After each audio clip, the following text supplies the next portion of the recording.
village of western Russia, behind the German lines of 6 months ago, the Russian people were burning their own farms. These fires met the Germans when they began their retreat, trapping the enemy between the gun sights of the Red Army and the scorched earth. It is not only the Red Army that crushed the Germans on the Eastern Front. It's the courage of the Russian people, a courage born of suffering and sacrifice, and the memory of their 10 million dead. Every Russian became a soldier. Those behind the German lines organized into guerrilla bands, led by a few Red Army men. The words of an oath were their articles of war. I, a citizen of the Soviet Union, a faithful son of the Russian people, swear that I shall not lay down my arms until the very last fascist on our land is destroyed.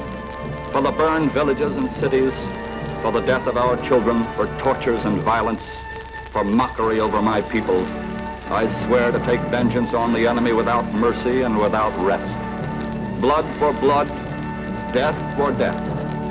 I swear that I would rather die fighting the enemy than surrender myself, my family, or my people into slavery. The oath is obeyed. Mission number 21.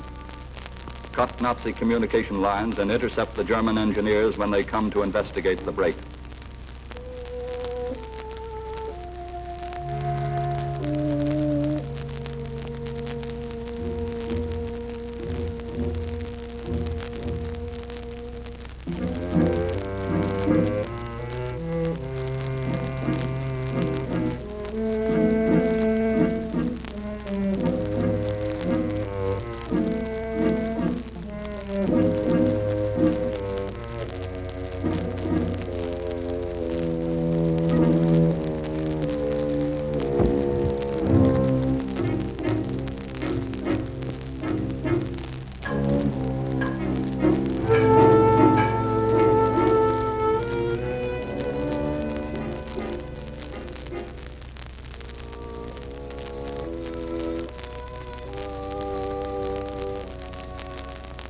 Three German engineers.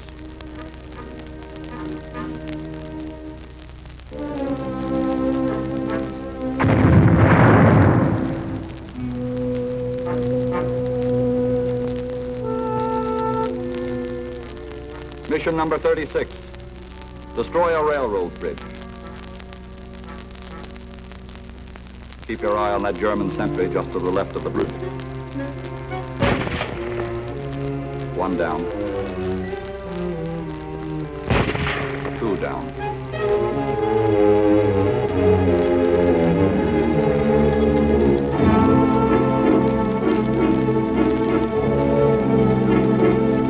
More than 7,000 bridges were destroyed by these fighters in the years when the Germans occupied Russian territory.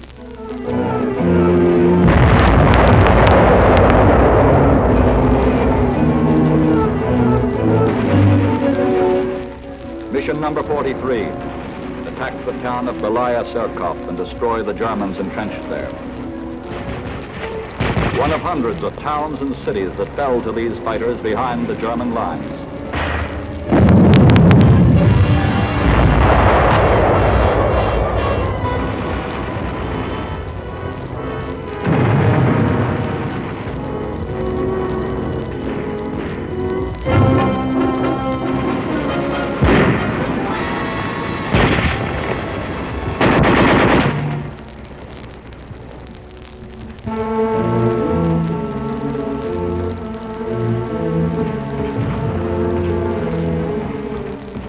The uncertainty and danger these attacks brought to the enemy cannot be calculated.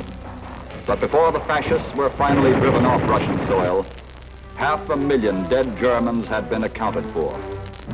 15,000 German prisoners were chased out of foxholes and ruins and haystacks.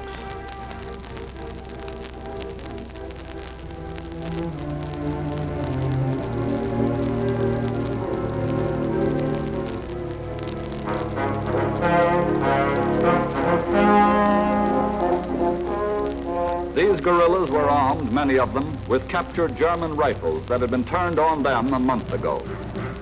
They were awarded by the smiles and the thanks of their friends, and by their government.